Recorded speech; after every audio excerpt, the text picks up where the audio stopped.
And wait a second. Just got ahead of myself. Got to hit record. Haha. And welcome to the Super Terb Podcast. I'm your host, Michael Turbot, your local real estate expert with the United Timber Group, Cole Baker, HBU, a.k.a. Super Terb, a.k.a. Coach Terb, and we're back for episode 70 of the Super Terb Podcast. We talk real estate, business, sports, and beer in the Triangle. It's been some time. That's on me since we've had our last podcast. We've been busy. But I thought today would be a great day to come back and let's talk fourth quarter and into the year. And I've got my amazing sidekick, Jordan Hollinsworth, next to me in studio. Say what's up. Hey there. And first of all, just tell everybody, what you've been seeing in the market the last few months. Of course, we're talking to you guys about the Triangle. When you hear Triangle, that's the Raleigh-Durham area in North Carolina. It's a part of the state. And we've seen some craziness over this last 12 months. But last few months has been even more interesting. So why don't you elaborate, Jordan, what you're seeing? Yeah, I think if you talk to any realtor about the market, they start off with, it's weird. And that's accurate. It's definitely slowed down some because what we're seeing is, even though we still have this incredibly low inventory, housing affordability is now low. And that is because of the interest rates having gone up so much this year. And what's a little bit odd about this fourth quarter, because usually fourth quarter is when things slow down naturally, right? We've got the holidays and such, but this fourth quarter, I think, has been more busy than the past ones. And that's because we've seen a slight decrease in those interest rates. So I'm not going to say we're ramping back up. I mean, we're talking about 0.5% lower. We were closer to the 8s, and now we're somewhere between 7 and 7.5, depending on, your credit score and some other factors. But yeah, it's been a little bit busier of a fourth quarter, but still weird. A lot of homes are sitting for close to a month or more. And then other times we have multiple offers. We've still seen multiple offer situations these past couple months. No, I think you hit right on the head. I think what we're seeing is, like I said, it's been very awkward, very strange this year. But at the same time, buyers need to buy homes. We don't have inventory here in the county. We actually have our updated stats of last month. We're looking at stats from October. We get everything 30 days in a row, even though we sit here December 7th. We'll get November stats in a couple of weeks, but it just gives us a pretty good snapshot of what we're seeing in the market. And, currently we still have less than 2 months of inventory in Wake County. We actually have less than we did 12 months ago. So that just shows you, again, when buyers are out there buying, there's not much to choose from. We are seeing some the prices have slowed down as far as list pricing, listing the homes, as well as where offers are coming in at. But I think a lot of that has to do, like Jordan touched on, is interest rates have increased. But we've actually seen now today, or as of yesterday, we had a 4-month low in rates. Oh, very good. Yeah. We actually, per an app that I follow, for anybody that wants to follow, let me pull it up. But it's good to see because, of course, rates are always dictated by how much you're putting down, credit score. There's a lot of variables there, debt to income ratio. But there's an app that we follow, Mortgage News Daily. And currently right now, as I'm pulling it up, we're sitting right at 7.05 for a 30-year fix, 6.47 for a 15-year. And, we're at a 4-month low in rates. But, of course, you're not hearing that on the media. Soccer. So rates are actually down almost a full percent from where we were touching 8, maybe even getting in there. Slightly in the low 8s. Now we're back down to 7, and they're anticipating rates to continue to go down going into 24. When? Don't know. How much? Don't know. But it seems to me that we're going to see that trend, and when rates go down, the more buyers are going to be getting into the market. What we're seeing here, guys and gals listening, is we're doing a lot of consults with buyers that are wanting to get their first home come first quarter. Their leases are going to be coming up, whether it be March, April, May. Typically, leases expire that first quarter, early second quarter of the year. So they're trying to get their get a game plan, roadmap in place to get into that first home. So we're doing a lot of consults there. We actually have 2 listings going live this week. Actually, one just went live. We have another one going live in about a week and a half. We're getting stuff ready for it. But what I find interesting there is the people that are listing now, even though it's in December, they're typically vacant homes or they need to sell. So that's where it goes to be so important that we list and price your homes correctly. To Jordan's point, we're starting to see homes sit on the market. Again, I have the stats right here. Hot off the press, days on market. It's actually pretty close to where it was a year ago. We're sitting right about 22 days on the market. But what we're seeing a lot of is homes that are being priced maybe on the higher side, but not intentionally. I think people are looking at what homes that have sold maybe a little bit for too far apart or too far away, or don't realize that that final price was where the market dictated it. Mm-hmm. And they're not pricing it in today's conditions, especially with buying power and interest rates where they are. So when you're seeing homes sit a little bit longer, it usually has to do with price, and that's where buyers have the opportunity to go in and hopefully get the best buy for them. Mm-hmm. And sellers are, in saying that, are really going to maximize on what they're selling for, especially for the equity they've still gained over the last few years. So an important stat we're seeing is that per the stats here on Triangle MLS is percent of list price received. We're sitting right at 99.7%. To the contrary, percent of original list price is 98.7. So still a very good report card. But when priced correctly, you can see we're getting almost 100% of asking, or if homes are reduced to where they need to be to find that buyer. What we're not seeing is 105, 106, 107% of asking. So in saying that, Jordan, when we're working with our buyers, our clients, and how we're educating them, especially when we know there's a multiple offer, what are you seeing that's important in these offers, more so today versus, say, 18 months ago? That's a good question. Obviously, purchase price and due diligence is still most important to any seller. But given that there's less competition, it was funny a couple years ago when you pull up the listing on MLS, you would go to the agent remarks, and the agent remarks would have this whole list of seller requests. Yeah.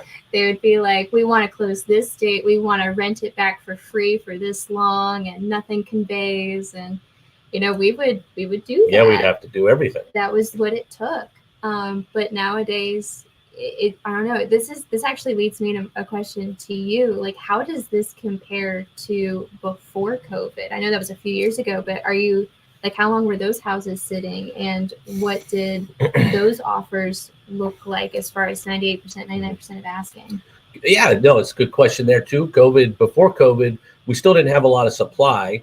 Mind you, now, when going into January of 2020, we were almost exactly where our stats are today with inventory. We're sitting about 1.9. I think the biggest difference was the rates were still low. You're talking about 3s and 4s. For many sellers, they didn't want to move till they knew where they were going. Mm-hmm. But I think the biggest difference that we saw then was the due diligence income or due diligence amount. And again, for people that are listening, watching at home, or listening on the podcast, due diligence here in the state of North Carolina is a fund of money that we put down at time of offer, including your earnest money, that essentially once you go in a contract, you give that due diligence check to the sellers, and you're basically buying rent. You're paying rent to decide if you want to buy the home, and then that money, once you close, is credited back to you. But if you were to terminate, you would lose that due diligence money. And even till all of 2020, we saw due diligence going up, but it was still something like $3,000, $4,000, $5,000, still a lot of money. But in early 21 is when it really exploded, where I tell everybody April 21 was the first seller that we sold a home for that got $50,000. And then, the horses were out of the barn then. So we're seeing that. I think to compare now, when we're sitting down and looking at offer, many of the buyers are in the same situation. They're in the same, what we're seeing a lot with the buyers today is either it's a buyer that doesn't have a rate to compare to, it's first-time buyers, or someone that's been renting and want to get back into, to purchasing a home, or the luxury market where there's probably more cash purchases. But when you're a buyer in a first-time buyer situation, and with the rates that we've seen go from 3 to 8 now in the low 7s, wherever it may be, they're trying to make the budget work. Yeah, and what I've seen is when we've made an offer, we can only go so much above that offer because of appraisal issues. You don't have a ton of liquid on hand to bridge any appraisal gaps. And also, you want to maximize your money. You're not going to overbid so much on a house that, it's at the top of their budget is really what I'm trying to say. They're not going to go very much above that. And we're seeing other buyers doing the same thing. So instead of having to go $50,000 over asking or something crazy like that, like we have been, we're really going 5 to 10 above if it's multiple offers, but really kind of like the stats here, we've been offering right at ask price or slightly below. And due diligence is mimicking that slowdown. I would say most of the time, just generally speaking, we don't feel like going more than 10,000 in due diligence is necessary, and we've offered 1,000 and gotten it. No, I think each deal's different. What's important to the seller, Absolutely. what needs to happen. But you're right to the point where, in early 22 or in early 22 to all of 21, if we saw a home that was on the market, we would have to immediately say, you've got to go at least 50 grand over to be in the conversation. It's not like that more because again, with rates, what it's done is slowed the buying power. So it's not essentially free money. The buyers then have to, we got to go typically over asking, but not as significantly. Due diligence still does the talking, but it's more, okay, what can we do to satisfy that seller in regards to it's what they're looking for in terms of a contract. So I think when buyers hear, because the natural reaction for any buyer is, I don't want to be in a bidding war, especially in this time where they're kind of more nervous than, with their budget and seeing rates going up, but understanding that multiple offers is not what it used to be. When you hear that, it's okay, let's try to make this work. So in saying that, if you're out and you're thinking about getting into the market, this is the time to start having this conversation. Even if you're thinking, one of our preferred lenders are Michael Martin with Ferry Mortgage, he's a phenomenal lender, helps us with our clients. Even if you're just thinking about getting into the market, it could be 6 months, it could be 9 months, it could be 3 months, a year. Let's start that conversation now, because we want to get you into that that application loan app process, because something also could come up on your loan application you're not aware of that could be addressed, such as a charge you didn't know about. Maybe it was on their on accident, you didn't know, and you're able then to address that or know exactly what kind of game plan we have to put in place. So when you are ready to get into the market, there's not going to be any delays. Yeah, and I love the way that Michael Martin actually phrased that when discussing this. It's like going to the doctor. You just are wanting to get that checkup, like Terb said, so that you have ample amount of time to fix it or do repairs leading up to it. So it's good. It's all good there. And then as far as selling, okay, people have asked, when should we sell? We're entering in the time of year we've actually been there now, November, December, holiday time. For many guys out there that are thinking about selling, this is the time to have the conversation now, where let's get again, you heard me say this multiple times, a game plan together. So when February comes, you're ready to go, because in our market, most all markets, the spring market starts in February. If people are living in a home now, they're occupying a property, they really don't want to list their home during the holidays. If the home is listed during the holidays, there's a reason. Either they've moved out, or obviously they're ready to buy something else, they're closing on something and they're trying to time it together. But most of the times you're going to start seeing more and more listings hitting the market come February, and then our go times February to June. So if you're thinking about selling, let's start having that conversation too. Homes are selling.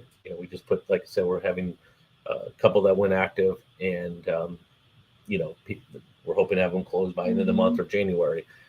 So if you are thinking about listing, it's okay to also have Christmas stuff in the photos. You may have to update the pictures come January if they're still listed, but it's not a problem. So it's going to be exciting, which leads me to 24. What's it going to be like? I really feel like it's going to be very similar to this year, if not even crazier. We don't know, because it's all going to be dictated on rates, and it's also going to be dictated on the people that are owning their homes now, that maybe have bought within the last 3 to 5 years, maybe bought that first home. And I feel like that's going to be the market that's going to stimulate the housing market even more when rates get to a point where, yes, they may be sitting on that 3.5% interest rate, but let's say the rates do get to 6.25%, 6.5%, 6%. Yes, it's higher than what you're sitting on, but you're also sitting on, in many cases, a couple $100,000 of equity that you're planning on utilizing to go to that next home. So there's ways that you can still make it work, whether you want to buy points down, you put in the money you want to make the payment work, or depending on the situation, we even negotiate a buy down on the rate. But I think it's going to take, the pain's going to have to be more than the convenience, and it's going to be those sellers that have bought, again, in the last 2018, 2017 to 2020 range, where they've seen anywhere from 40 to 60% appreciation, and maybe they've had their first child, maybe they want that fourth bedroom. Maybe they want a yard versus a townhome. Those are going to be the buy. But then it's going to come down to, we want to know where we're going before we sell. Mm-hmm. So again, going back to the pre-approval process, so important to know you can qualify for both. So that way, when you find the right opportunity, we can set you up with a HELOC, a bridge loan, and then that way you're able to buy, move in, then we sell your home, and pay off that HELOC. I'm also going to say we're going to see a lot of people hold their current properties. They're going to sell, they're going to buy, but they're sitting on that property, say a townhome. Those are the best kind, in my opinion, at 3.5%. Mm-hmm.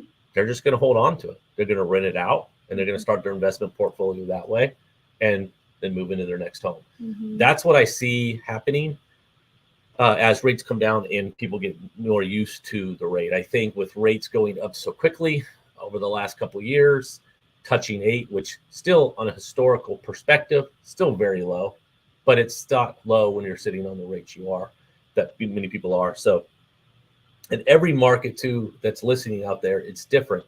If you're listening to this in Tucson, Sacramento, Boston, Chicago, Orlando, your markets are different from where we are in the Triangle. We have here in the Triangle 60 to 80 people moving here a day. I call it Silicon Valley East Coast, and that's why we've seen our average sales price go from January of 2020 from $360,000 to, as of last month, our average sales price is now sitting right at $561,000. So you're talking that our average sales price in the last 3.5 years has gone up $200,000. So we're seeing that as people coming here in droves that we're excited about. So is there anything else you'd like to add? There was I don't want to say it was a statistic, but a prediction of how many buyers would come off the sidelines as rates decrease. And I think that's worth bringing up. I've got that stat. Yep. Well, there's a couple stats I'd like to share. So if you bought a home, let's say you bought at 7.5%. Actually, we have clients that just closed. We gave each other high fives when they locked in at 7.6. Yeah. When that rate gets to 6.5%, they've instantly built 5% appreciation into their home, just like that, because the buying power has gone up again, and people are going to, of course, be able to go. We're locked in currently at such a low inventory. It's that housing affordability that's making it challenging. Very challenging. So as that goes back up, as rates go back down. And that leads us to our next stat, is when the stat goes down 1% on a macro level, 5 million qualified buyers can come off the sideline. Which is why you see that appreciation. And that's why we're saying get in the game now, because I believe 2025 is going to be wide open yet again. We can look back at this podcast in spring of 25 and see, but we don't have inventory.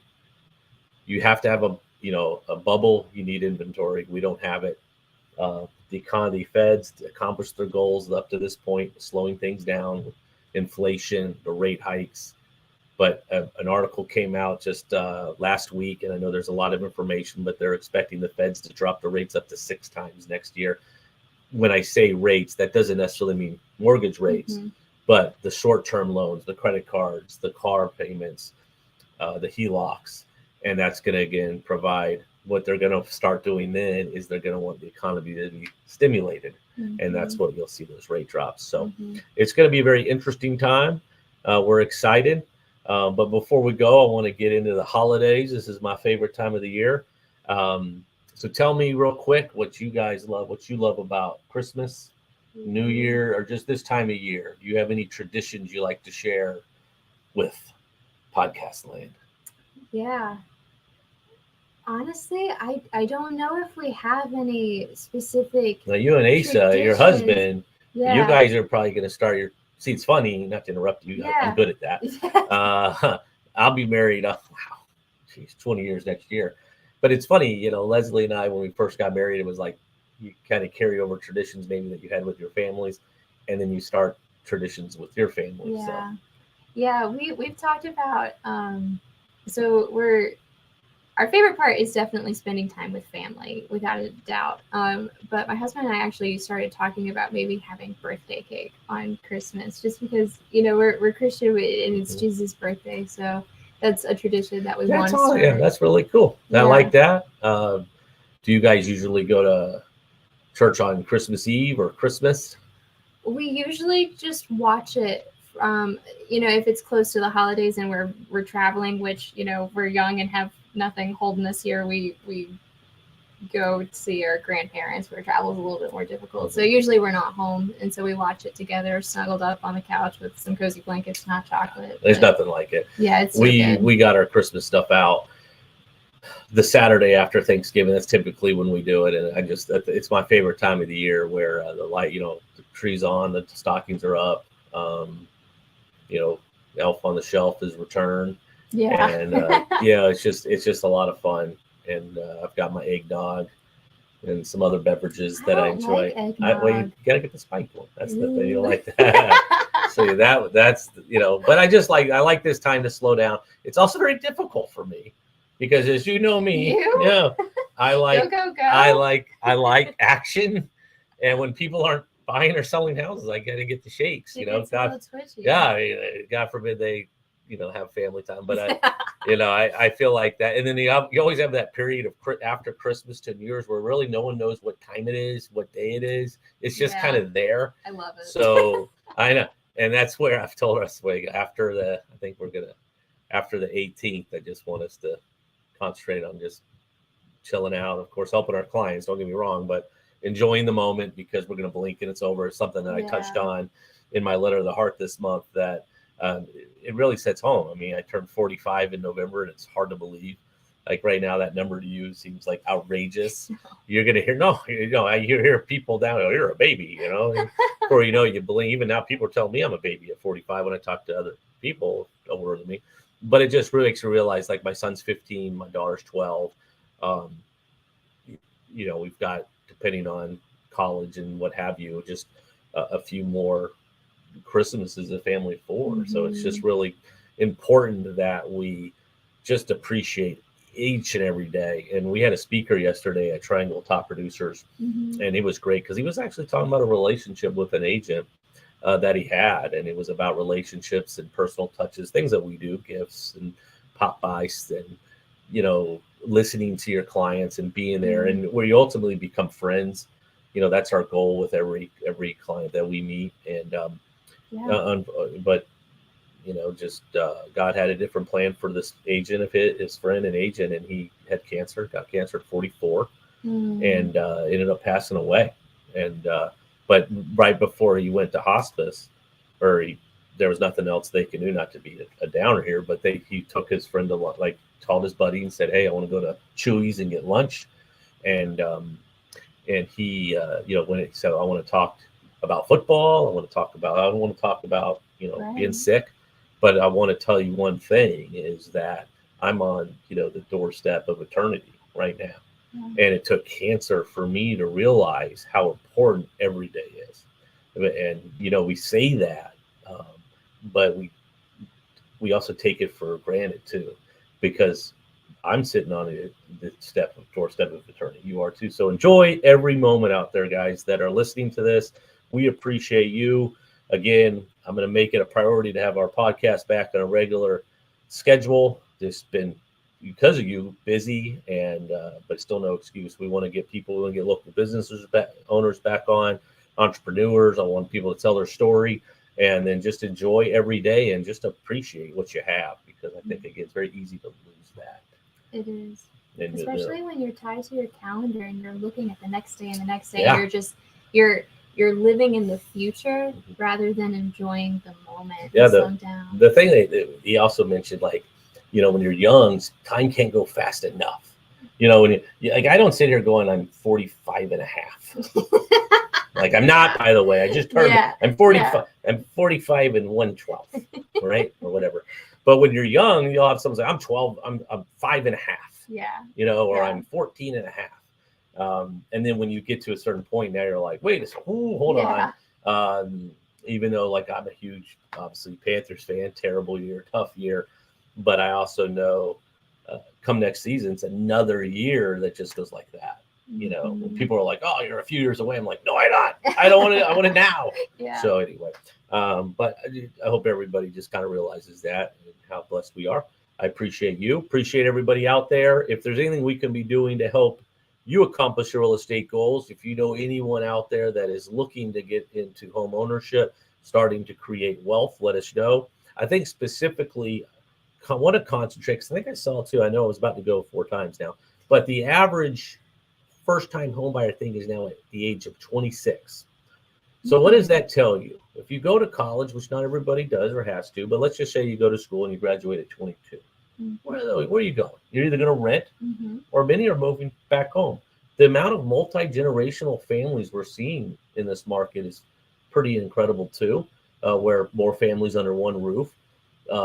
So, I say that because I think sometimes too, buyers over the last couple of years, because of what they've heard and what they've experienced, have become kind of numb or gun shy on home ownership.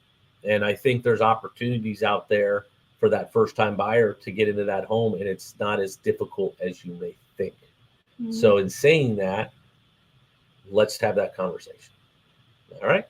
So anyway, it's Michael Turbot, your local real estate expert with the Added Turbo Group, Cole Baker, HPW, aka Super Terb, and Jordan Hollingsworth with the Super Terb Podcast. We appreciate you. We hope you guys have a wonderful holiday. We'll probably next time come back to you at the first podcast of 2024. Remember, who you work with matters. Merry Christmas and Happy New Year. See ya.